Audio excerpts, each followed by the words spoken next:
यदि तपाईहरुलाई क्यानाडामा खुसी खुसी बाँच्नु छ, पिसफुल बाँच्नु छ र राम्रो लाइफ बाँच्नु छ भने नेपालीसँग दूर हुनु होला। किनकि आज म तपाईहरुलाई भन्छु नेपाली कम्युनिटी कति टक्सिक छ क्यानाडामा। म 2024 अप्रिलमा आएको थिएँ अनि त्यति बेला म जब पाएँ। मिनिममको पनि हाफमा काम गरिरहेको थिएँ हैन। 12 घण्टा काम गर्थ्यो अनि धेरै काम गर्नु पर्थ्यो, रेस्टुरेन्टको काम थियो। म सेम कुरा जब म आफ्नो नेपाली साथीहरुलाई सुनाउँथे अनि तिनीहरु भन्थ्यो कि साथी यार मेरो नि काम लगाइदेऊ न, म त त्यो भन्दा नि कममा गरिदिन्छु, म त जे नि गरिदिन्छु यार, प्लिज मेरो कुरा नि गरिदेऊ न। अनि त्यति बेला मैले रियलाइज गरेँ हामी स्टुडेन्ट भएर त यहाँ क्यानाडामा आउँछौँ तर स्टुडेन्ट बाँकी रहँदैनौँ क्यानाडा आएपछि। किनकि हामीसँग जीआईसी हुँदैन अनि फर्स्ट डे देखि हामीहरुलाई स्ट्रगल गर्नुपर्छ। ब्रेड एन्ड बटरको लागि मात्रै पनि हामीले जे पनि गर्नको लागि रेडी हुन्छौँ। 2 महिना 3 महिना म त्यही काममा लागिरहे। त्यसपछि त्यो कामबाट निक्लियो अनि त्यसपछि मैले फन्ड रेजिङ गरेँ, एज अ कस्टमर रिप्रेजेन्टेटिभ काम गरेँ, फेडेक्समा काम गरेँ। अनि त्यसपछि मेरो हल्का फल्का मलाई नलेजहरू आउँदै गयो, हल्का फल्का म रिसर्च गर्दै गएँ। अनि मैले सोचेँ म चाहिँ यो सब कुराहरू सेयर गर्छु। अनि माइन्ड गर्नु होला म त्योभन्दा पहिला म होल लाइफ मैले भ्लगिङ स्टार्ट गरेको अराउन्ड 2019 मा थियो।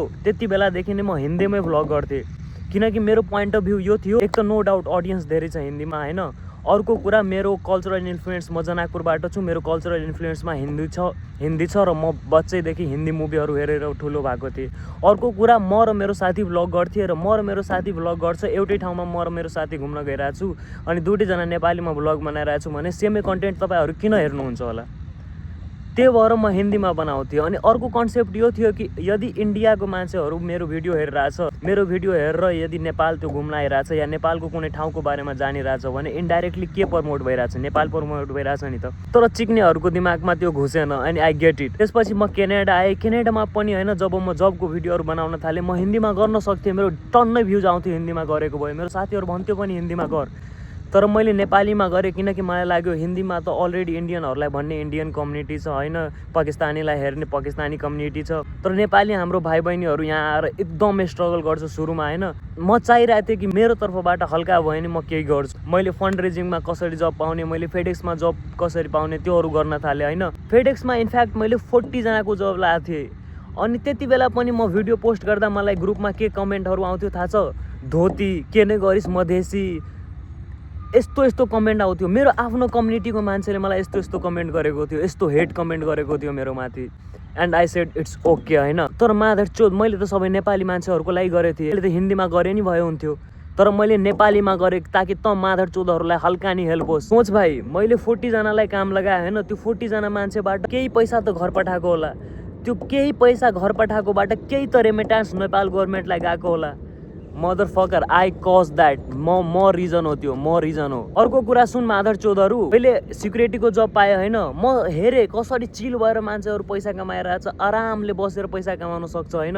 आई न्यू द्याट अनि मैले सेयर गरेँ त्यो कुराहरू। अनि त्यो कुरा तिमीहरूको गाडमा पचेन माधर चोद। मेरो सुपरभाइजरलाई कम्प्लेन गरिदियो होइन, मेरो भिडियो डिलिट गरबाए किनकि त्यो सब भिडियोहरू भाइरल भइरहेको थियो होइन। अनि तिमीहरूले सुपरभाइजरलाई कम्प्लेन गरिदिस् अनि मेरो भिडियो मलाई डिलिट गर्नु पर्यो किनकि म आफ्नो घरको ठुलो छोरा छु र मेरो माथि जिम्मेदारी छ र अहिले म आफ्नो सिक्युरिटी जब लुज गर्न सक्दैन। त्यही भएर मैले आफ्नो भिडियोहरू डिलिट गरिदिएँ। तर माधर चोद त्यो सब नेपालीको लागि थियो नि त माधर चोदहरूलाई बेनिफिट भइरहेको थियो नि त। त्यसपछि खाते बुद्धिको सिस्टम ऱ्याटहरू आउँछ माधर चोद, सो कल्ड सोफिस्टिकेटेड मान्छेहरू सिक्युरिटीको जब फ्लेक्स गरिरहेछ रे, मिनिमम वेजको जब फ्लेक्स गरिरहेछ। माधर चोद त पागल हो, रन्डीको बान। फ्लेक्स कसलाई भन्छ थाहा छैन तँलाई, रन्डीको बान। त्यो फ्लेक्स होइन, मैले इन्फर्मेसन दिएको थिएँ रन्डीको बान, ताकि सिकोस् मान्छेहरू अहिले नि रेस्टुरेन्टमा काम गरिरहेछ, अहिले नि अन्डर पेड गरिरहेछ and that's not a life. तर त माधर चोदहरूलाई त्यो पचेन किनकि तँहरू रन्डीको बान नेपाली छस्। Nepali are so sweet and kind. तर अरू देशको कन्ट्रीको मान्छेहरूको लागि आफ्नो देशको मान्छे हेरेपछि त माधर चोदहरूलाई के हुन्छ मुजीहरू स्नेक भनिहाल्छ रन्डीको बानहरू। अझै मेरो फ्रस्ट्रेसन गएको छैन माधर चोदहरू, अझै छु। मैले एउटा हिन्दीमा सर्ट भिडियो हालेको थिएँ टिकटकमा, हिन्दीमा किन भ्युजको लागि हालिस् रे, नेपालीमा बनाऊ, नेपालीमा नभए इङ्ग्लिसमा बनाऊ। अनि इङ्ग्लिसमा भिडियो हाल्छु अनि इङ्ग्लिसमा तल कमेन्ट गर्छ भाइ आइल्स कसरी पास गरिस् रे। माधर चोद दिमागले पास गरे, we are a human being होइन। अर्थमा हामीसँग मात्रै दिमाग छ त्यति रन्डीको बान। मलाई थाहा छ मेरो इङ्ग्लिस खराब छ, मलाई थाहा छ मेरो प्रोनाउन्सिएसन ओजी छ, त्यही भएर मैले पिटिदिएँ नि रन्डीको बान। अनि ओभरअल 68 आर थियो अनि 3 बेन्डमा 70 क्रस गरेको थिएँ माधर चोद, त्यो पनि 2 दिन पढेर।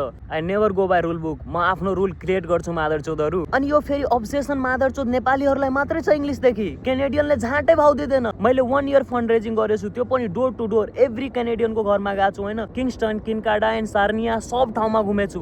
मलाई आजसम्म कुनै क्यानेडियनले भनेन कि तिम्रो इङ्ग्लिस खराब छ, तिम्रो प्रोनाउन्सिएसन खराब छ। They were appreciating. तर यो नेपाली मादरचोदहरूलाई त सोफिस्टिकेटेड बनिहाल्नु पर्छ। मादरचोदहरू मलाई एउटा कुरा भन्, वाट इज ल्याङ्ग्वेज? ल्याङ्ग्वेज किन हुन्छ मादरचोद? ल्याङ्ग्वेज इज फर कम्युनिकेसन, बुझिस् नि? Whole purpose of language is communication, र कम्युनिकेसन भइरहेछ भने द्याट्स इट मदर फकर। म किन सिकौँ इङ्ग्लिस मादरचोद? म नेपालको मान्छे हो, मलाई नेपाली आइरहेछ मादरचोद। मेरो मदर टङ मैथिली हो, मलाई मैथिली आइरहेछ। मेरो कल्चरल इन्फ्लुएन्समा हिन्दी छ, मलाई हिन्दी आइरहेछ मादरचोद। मलाई इङ्ग्लिस पनि राम्ररी नआए पनि मलाई इङ्ग्लिस यति आउँछ कि म बुझ्न सक्छु र म आफ्नो कुरा एक्सप्लेन गर्न सक्छु। And that's it mother fucker. ल्याङ्ग्वेजको पुरा पर्पस नि त्यति मात्रै हो। तर त सिस्टम प्रोडक्टहरूलाई यो कुरा थाहा चल्दैन मादरचोद, किनकि तँहरू क्रिएटिभ कहिले सोच्नै सक्दैनस्। यसमा पनि तेरो गल्ती छैन मादरचोद, किनकि तँ रन्डीको बानहरूलाई 1 देखि 12 सम्म सिस्टममा त्यस्तो राखेको छ जसमा तँलाई क्रिएटिभ थिङ्किङको नाममा मात्रै होमवर्क दियो। एकजना मान्छे आउँथ्यो ब्ल्याक बोर्ड दिन, अनि त्यसले जे भन्थ्यो तिमी त्यही आउँथ्यो, अनि त्यो फ्याक्ट्समा बसिस्। अनि अहिले पनि त त्यही गरिरहेछस् मुजी। सोसाइटीको भ्यालिडेसनको लागि पुरा लाइफ बाँचिरहेछस् मादरचोदहरू सोफिस्टिकेटेड बनेर। म्याथ सिक्ने इङ्ग्लिस राम्रो बोलेर के हुन्छ मादरचोद भन्? ग्याङ डोनाल्ड ट्रम्पले त आइल्स पास गर्न सक्छ, त्यसको इङ्ग्लिस त एकदम राम्रो होला। तर त्यो मादरचोद इप्स्टिन आइल्यान्डमा के गरिरहेको थियो? Don't you get motherfuckers? जति सोफिस्टिकेटेड बसेर बाँच्छस् होइन मुजी, त्यति त आफ्नो नेगेटिभ साइडलाई पुस गरेर आएको हुन्छस्। अनि जति पुस गर्छस् होइन, एक दिन त्यो त्यति नै माथि आउँछ मादरफकरहरू। त मादरचोदहरूलाई म के सम्झाम यार? नाच्ने गेडा हो मुजी नेपालीहरू, गेडा मादरचोद। म डिस्गस्टेड भइसकेँ मुजी। I am not even disappointed. मलाई थाहा छ इन्डियन कम्युनिटी छ होइन, पाकिस्तानी कम्युनिटी छ, इभन बङ्गलादेशी कम्युनिटी छ। बङ्गलादेशमा आफ्नै कम्युनिटीमा झगडा भइरहेको हुन्छ, तर क्यानाडामा इस्ट योर्कमा हेर सबै बङ्गलादेशीहरू बसिरहेछ। कस्तो मुजी एक दुसरालाई बिजनेसमा हेल्प गरेर सबैजना ग्रो गरिरहेछ। तर नेपाली मादरचोदहरू त्यस्तो बस्नै सक्दैन। त सब रन्डीको बानहरू होस् मुजी। अनि फेरि त्यो मादरचोदको कुरा गरौँ जो कमेन्ट गर्न आउँछ कि मुजी सिक्युरिटीको जब फ्लेक्स गरिरहेछस्, मिनिमम वेज फ्लेक्स गरिरहेछस्। त रन्डीको मान त पहिला त मादरचोद के गरिरहेछस् त्यो भन्। अनि मलाई लाग्दैन त मादरचोद एकदम केही तीर मारेको होला, किनकि जो मान्छे राम्रो गरिरहेको हुन्छ त्यो अरूको कमेन्टमा लेख्न आउँदैन, त्यो आफ्नो सिटमा बिजी हुन्छ। तर त मादरचोदसँग त्यति फ्री टाइम छ भने केही ठुलो त्यस्तो गरिरहेको छैनस् होला। यदि त साँच्चैमा गरिरहेछस् भने होइन भाइ, त एकदम राम्रो गरिरहेछस् भने त आफ्नो साथीभाइलाई हेल्प गर। त्यति नै पुगिरहेछ भने म्याथ सिक्ने सोसाइटीलाई हेल्प गर। त्यति नै पुगिरहेछ भने कन्ट्रीलाई हेल्प गर। त्यो सब पुगिरहेछ भने वर्ल्डलाई हेल्प गर। मादरचोद बी अ ह्युमन। यो रन्डीको मान नबन, कमेन्टमा लेख्न नआइज। र मेरो फ्लोवर्सहरू मलाई माफ गरिदिनु होला, यस्तो शब्दहरू म उपयोग गर्न चाहिरहेको थिएन। तर के गर्नु यार, यो मादरचोदहरूलाई सम्झाउनुको लागि यति गर्नै पर्छ। अब म यसको बारेमा फेरि यस्तो कुरा भिडियो बनाउँदैन र अब म फक पनि दिँदैन मादरचोदहरू होइन। अब मलाई धोती बने हुन्छ, मलाई इन्डियन बने हुन्छ, मलाई म्याथ सिक्ने क्यानेडियन बने हुन्छ, तर मादरचोद त सब रन्डीको बान होस् मादरचोदहरू। एनिवेज गाइज, यो सब नेपालीको लागि थिएन। यो 98% नेपाली जो क्यानाडामा बसिरहेको छ तिनीहरूको लागि मात्रै थियो। त्यो 2% राम्रो मान्छेलाई मेरो सलाम छ। एट द एन्ड म यो भन्न चाहन्छु कि जति तिमीहरू म्याथ सिक्ने मलाई हेट गर्छौ, यस्तो कमेन्टहरू गर्छौ, त्यति म डिजर्भ गर्दैन के होमे। म्याथ सिक्ने मैले हेल्प मात्रै गरिरहेको थिएँ। तिमीहरूलाई थाहा छ त मुजी केटीहरूले के गर्नुपर्छ यहाँ आएर। केटा मान्छे त झन् आफ्नो साथीकोमा गएर मुजी आफ्नो दुःख सुख सेयर गरिहाल्छ, तर केटीहरूलाई के गर्नुपर्छ तँलाई थाहा छ त मुजी? साना मान्छेलाई सुसाइडको थट आइरहेको हुन्छ। मैले हिजै मात्रै एउटा अङ्कलसँग कुरा गरिरहेको थिएँ, त्यो पिआर पनि छ, अनि त्यो पनि डिप्रेस छ क्यानाडामा। त्यो क्यानाडाबाट नेपाल जान चाहन्थ्यो and he was betrayed by his own people too. Homie यार, फर गड सेक म्याथ सिक्नेहरू एकछिन ह्युमन भएर बस्दैन मुजी। एकछिन शान्त भएर बस होइन, सोच मुजी, क्रिएटिभ सोच, आफ्नो बारेमा गर, राम्रो गर। अनि ट्रस्ट मी, अरूको लागि यति पनि राम्रो भइरहेछ भने गर्दै। अनि हेयर युनिभर्सले कति दिन्छ तँलाई। यस्तो बानी बेहोरा राख्छस् भने केही हुँदैन भाइ। एकदम सोफिस्टिकेटेड लाइफ बस्छस् होइन, तँसँग पैसा हुन्छ, यो हुन्छ त्यो हुन्छ, तर एट द एन्डमा त खाली हुन्छस् भाइ। लाइफ ब्युटिफुल्ली बाँच्नुपर्छ मुजी, मोमेन्टमा बाँच्नुपर्छ, इन्जोय गर्नुपर्छ होमी।